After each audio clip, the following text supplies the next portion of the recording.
Asciotto, un établissement de restauration rapide situé en bord de mer, fait partie du patrimoine et accueille chaque saison de nombreux touristes. Le Gros B, c'est son nom, programme également des concerts, des expositions et des projections de films. Aujourd'hui, les deux responsables jettent l'éponge et la fermeture définitive du Gros B est programmée pour octobre 2015.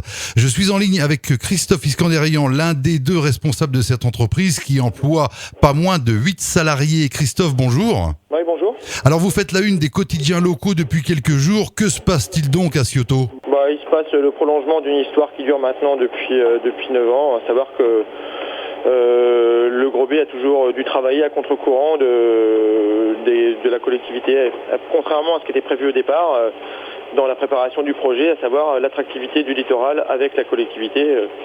Une fois de plus, on est à contre-courant et voilà, c'est compliqué. On est bien dans un problème relationnel. On est dans un problème relationnel. Dans la presse de la Manche de samedi, il est précisé qu'un courrier du premier adjoint des Pieux vous indique que vous ne respectez pas le zonage et que vous créez des nuisances sonores. C'est un argument que vous réfutez, bien évidemment. Pouvez-vous nous en dire un petit peu plus ? Oui, d'abord le courrier du premier adjoint de la commune des Pieux commençait par annoncer la dénonciation de la convention qui lie le Gros B avec la collectivité. Et avec effet à réception du courrier, ce qui voulait dire que je devais fermer le Gros B à la réception du courrier, donc jeudi, il y a pas la semaine dernière, mais l'autre d'avant. Donc ça a été un argument très très massu, c'est vraiment c'est une fermeture sanction qui vient alors que justement, vous l'avez dit, j'ai 8 salariés. Et que l'activité saisonnière va prendre son envol, est en train de prendre son envol. Le projet marche très bien, il a 8 saisons, il rentre dans sa 9e saison. Et on vous annonce du jour au lendemain que vous devez fermer, du jour au lendemain, à l'ouverture d'un courrier, que vous devez fermer votre entreprise. Donc si vous voulez, là on a passé une limite qui n'avait jamais été franchie. Et j'ai dû prendre une décision pour me protéger mon entreprise et protéger ma famille en même temps. À savoir que c'était la dernière saison parce que recevoir un courrier comme ça, c'est mettre tout en péril, ma famille, etc., l'entreprise et voilà. Donc il y a des nuisances sonores, je veux bien en convenir, il doit y en avoir parce que même le dimanche après-midi, comme dimanche dernier, où il y a l'orchestre du Cotentin qui vient jouer avec 40 musiciens, effectivement 40 musiciens, même si c'est non amplifié, ça fait du bruit. Après c'est de mai à septembre, c'est pas tous les jours, c'est le week-end. Et l'autre question, c'est qu'est-ce qu'on veut faire du territoire ? Est-ce qu'on veut donner les moyens à la volonté qui est de rendre notre territoire attractif, ou est-ce qu'on s'acharne à déstabiliser les projets qui participent à l'attractivité du territoire ? Justement, avez-vous entamé des démarches pour que votre activité perdure malgré tout ? Si vous voulez, la mairie, depuis la nouvelle collectivité, depuis l'hiver dernier, a changé les modalités. On est passé sur une convention. Avant, c'était une autorisation d'occupation temporaire, ce qui n'était pas mieux. Oui. Maintenant, c'est une convention. Et dans la convention, donc il y avait l'augmentation du loyer par 4,5, le bornage du terrain, chose qui n'avait jamais été faite. C'est-à-dire que je dois décider à l'avance, deviner à l'avance la superficie de terrain dont je vais avoir besoin, alors que vous savez très bien que dans le Cotentin, on peut très bien avoir l'année 2012 avec 19 jours de soleil, ou on peut avoir l'année dernière avec un été ensoleillé. Donc déterminer la surface dont vous avez besoin, c'est très compliqué. Bon, on l'a fait. On avait utilisé un marquage au sol qui ne convenait pas à la mairie, mais comme dans la convention, rien n'était marqué pour spécifier ce que devait être le marquage. Nous, on estimait que laisser le terrain libre avec une marque au sol de façon à expliquer aux gens la surface qu'ils devaient occuper et en installant le mobilier mis à disposition correctement au départ suffisait. Bon, ça n'a pas suffi.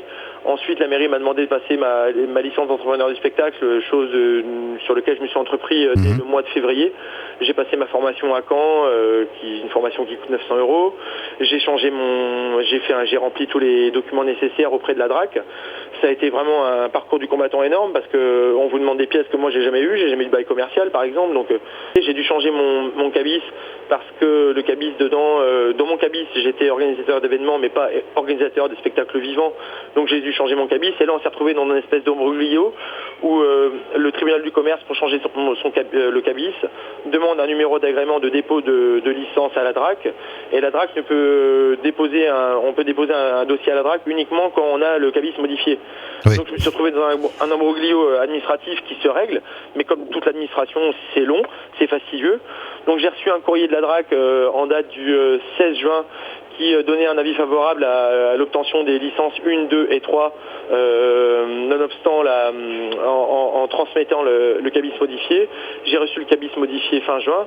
J'ai averti la mairie à chaque fois, le maire et son adjoint, de l'avancée difficile, mais toujours l'avancée des démarches administratives. Et au lieu de me faire confiance, on m'a mis une pression constante, à coups de courrier, à coups de déplacement au Gros B, à coups de menaces de fermeture. Et voilà, la goutte d'eau, c'est arrivé jeudi dernier avec le courrier en recommandé qui exigeait la fermeture du Gros B. Donc là, j'estime que l'accompagnement d'une entreprise se fait pas dans la menace. Et je pense que tous les entrepreneurs qui écoutent et tous les gens qui sont salariés et qui de toute façon qui ont un sens commun de ce que c'est que l'entreprise, donc on connaît les difficultés d'entreprise, comprennent que déjà le fond commun de difficultés administratives qui est autour d'une entreprise est compliqué. Quand vous rajoutez à ça une collectivité qui est toujours dans l'exigence, c'est normal qu'une collectivité soit exigeante. J'ai été exigeant également envers moi. J'ai fait toutes les démarches possibles. Après, moi, je peux pas aller plus vite que la musique, si vous voulez. Oui, bien sûr. Tout est en route. Il y a tous les documents en main. J'aurais pas laissé mon fils pendant une semaine au mois de mars pour aller faire une formation si j'avais pas le désir de d'avoir ces licences d'entrepreneur du spectacle. Ensuite, on m'a demandé une étude d'impact de son. J'ai fait un bon pour accord dans une société qui s'occupe de faire des études d'impact de son au mois de mai.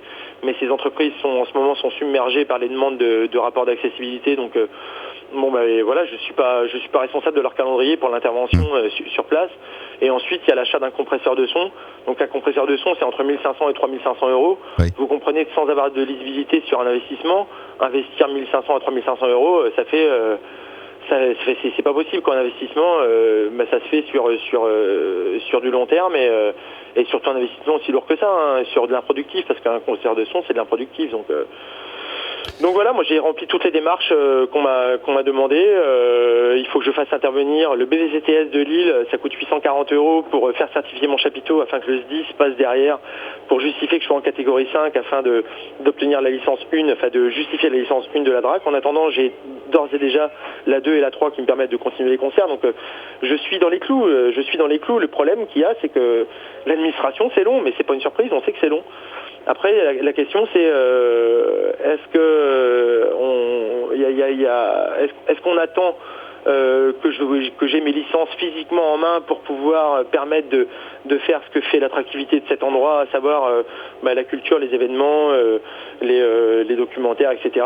Ou est-ce qu'on se dit tout est en place, la DRAC par un courrier justifie et confirme l'avis favorable de la commission pour l'obtention de la licence moyennant la transmission d'un document, que j'ai, ça y est, que j'ai depuis maintenant le 26 juin. Ou est-ce qu'on est jusqu'au boutiste et est-ce qu'on empêche tout quand on est en pleine saison touristique Christophe, si vous devez quitter Scioto, que ferez-vous et surtout où irez-vous? Je sais pas, c'est ce que je vous ai dit, moi le fait déjà de quitter Scioto c'est très compliqué, hein. Sébastien et moi on est accrochés à ce territoire-là, d'ailleurs c'est notre détermination et notre croyance dans ce territoire qui nous a fait avancer pendant toutes ces années malgré tous les bâtons dans les roues qu'on a pu avoir. Nous on est attaché au coin, on est attaché au Cotentin, on a 40 ans tous les deux, on est nés là, on est persuadé de l'attractivité, des atouts de notre territoire.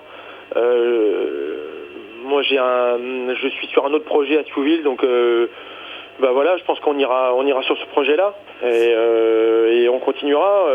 Moi j'ai énormément de soutien, c'est vrai que ça fait plaisir, hein. Il y avait énormément de soutien de la part d'élus du canton, d'élus hors du canton, du Cotentin, les gens qui répondent vraiment qu'ils ont apprécié ce projet-là.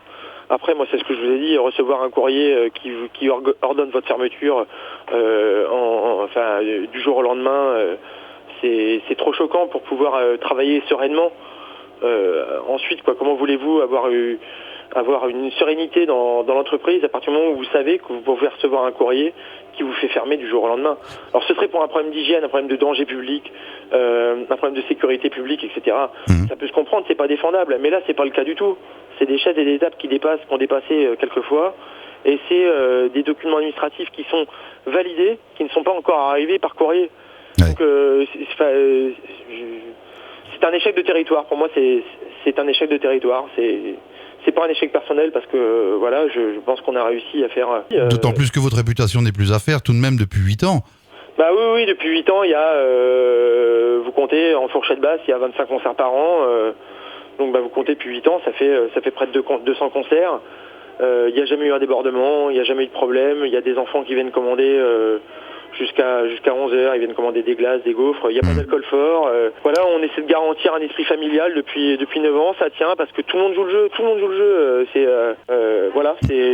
C'est désolant parce que les gens se sont accaparés ce projet-là. Voilà, c'est un projet qui va s'arrêter et c'est bien dommage.